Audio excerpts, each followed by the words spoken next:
Olá! O Sintoresp lançou a campanha Amo Meus Direitos. Criamos um site com informações sobre seus direitos e como denunciar se estiver sendo vítima de fraude nos salários.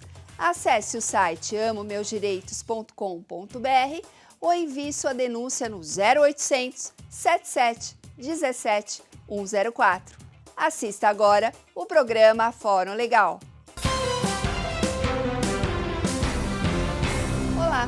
Começa agora o programa Fórum Legal e hoje vamos falar sobre pornografia infantil. O que fazer diante desse crime? Quais as precauções que os pais devem tomar para proteger seus filhos? Você confere aqui no Fórum Legal.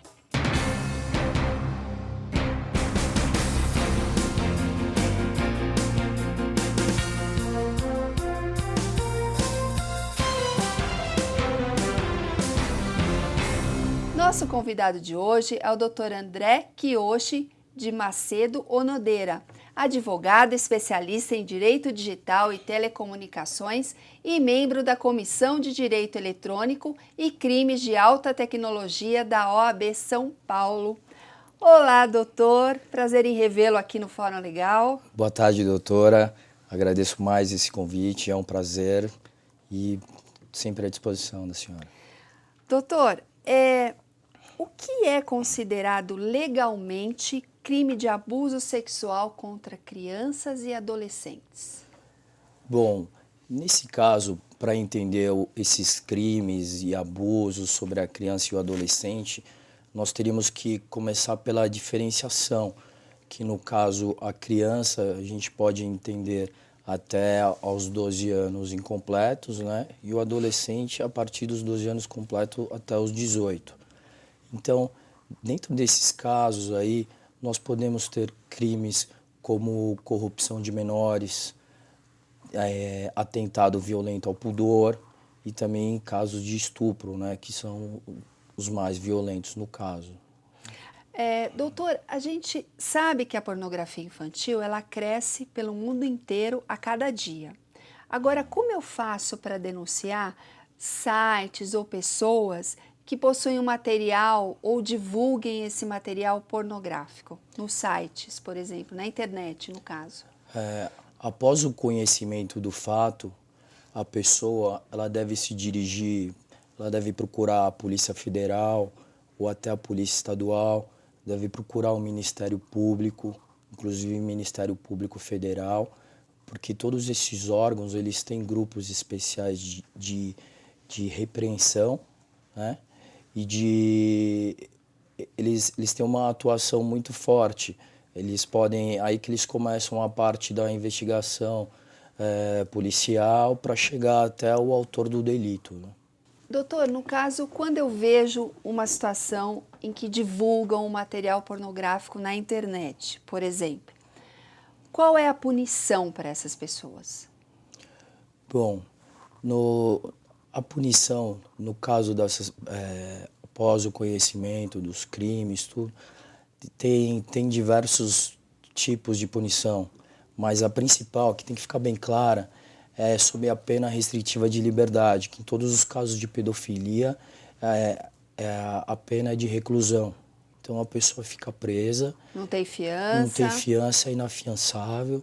Então isso é o que tem que ficar bem claro, né? Agora, como agir se, por exemplo, num círculo social eu vejo um caso de pedofilia? Bom, essa pergunta é bem interessante, porque a pessoa ela tem que identificar quem seria essa pessoa com desvios, vamos dizer. Porque esses pedófilos são pessoas que têm problemas, né? Então, o que ela tem que identificar? Se ela vê se é uma pessoa que gosta de brincar muito com uma criança, se ela presta uma atenção especial a essa criança, se ela convida a criança para passear, né? Se é uma pessoa sozinha, se ela oferece para que a criança vá até a casa dela para brincar, chegando lá vai ter jogos, tem doces, né?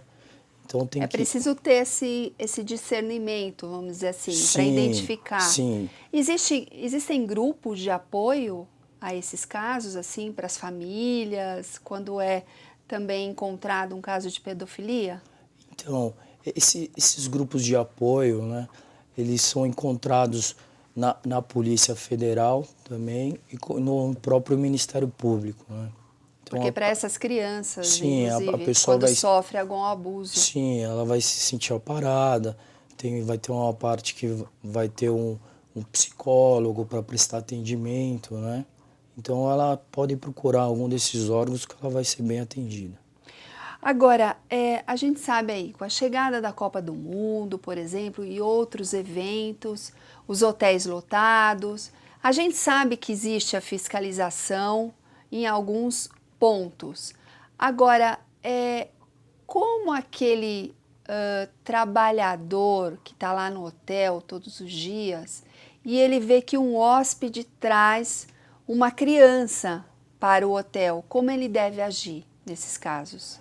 Bom, a partir do momento que o trabalhador identificar pela aparência que é uma pessoa menor de idade, ela tem que pedir todos os documentos pessoais.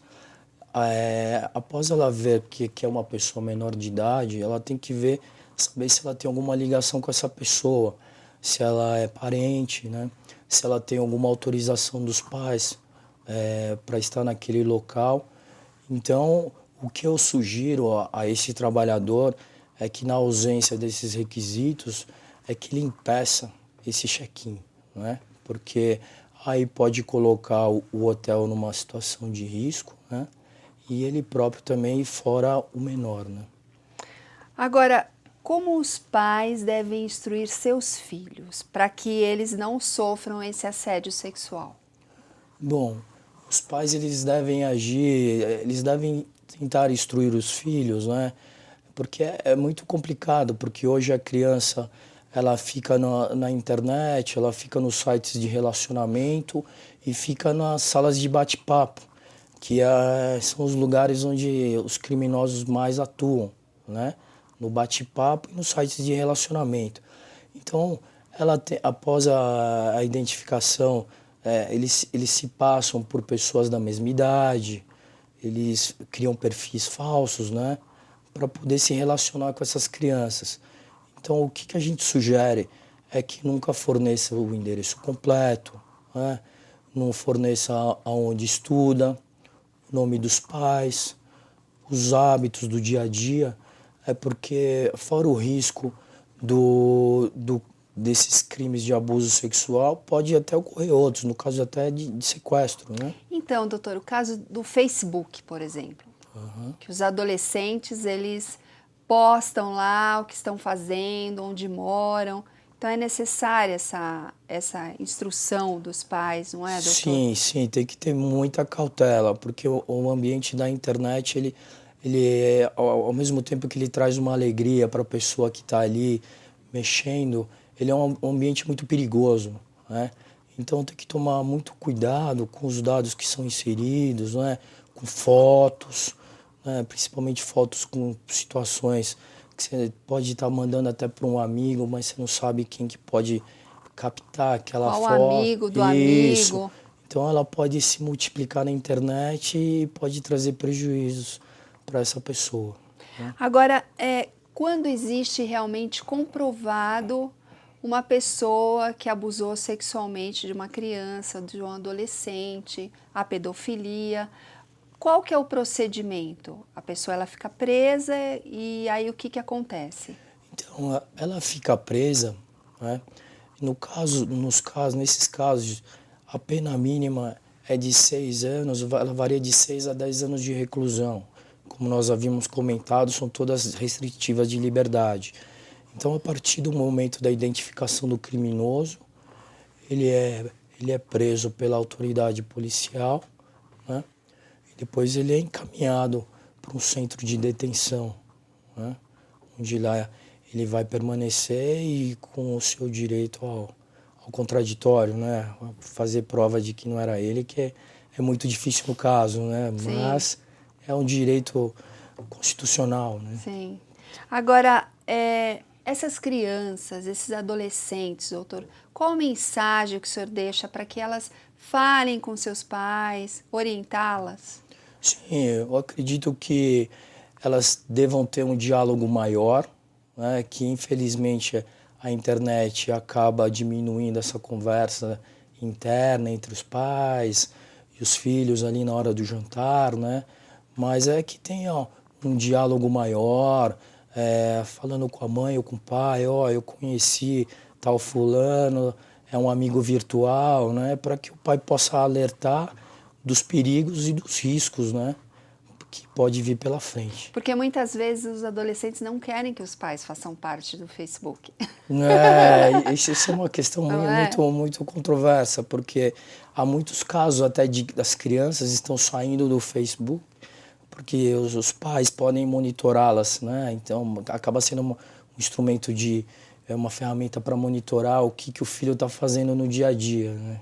Mas aí, por outro lado, também essa criança pode estar sendo prejudicada, o adolescente também. Claro, sempre é aquilo lá, tem que ver tudo com muito cuidado, porque a internet é aquela coisa, a pessoa fica muito afoita, né? Quer conversar, quer trocar informações, mas sempre tem que tomar cuidado, principalmente quando você não sabe quem está do lado de lá. Doutor, eu já vi casos em que a pessoa ela não postou aquele material pornográfico, mas quando ele é repassado, aquela pessoa recebe e ela abre. Não repassa, mas ela abre. Ela está sujeita à penalidade também? Só por abrir? Sim, ela está sujeita, no caso, tem uma penalidade tem pena de reclusão de 1 a 4 anos, né? Só pelo simples fato do armazenamento. A pessoa recebeu, ela pode não transmitir essa imagem, mas só o fato dela ter essa imagem gravada dentro do seu computador, ela é passível de alguma penalidade. Porque é rastreado pela Polícia Federal. Porque isso pode ser rastreado, eles podem chegar até essa pessoa, ver que ela tem um conteúdo pornográfico, né? Por mais que ela não tenha replicado essa imagem, ela é passível de penalidades. De penalidade. Sim. Doutor, obrigada pela presença aqui no programa. Que é isso, doutora, eu agradeço, é um prazer sempre. O programa Fórum Legal fica por aqui. Quer rever o nosso programa? Acesse o site sintoresp.com.br ou no youtube.com/sintoresp, canal Fórum Legal. Dúvidas, sugestões, envie o e-mail para a gente no programa forumlegal@sintoresp.org.br. Curta nossa página no Facebook, andrea.forumlegal, e no Twitter, @forumlegal. Obrigada pela sua companhia, uma ótima semana para você e até a próxima.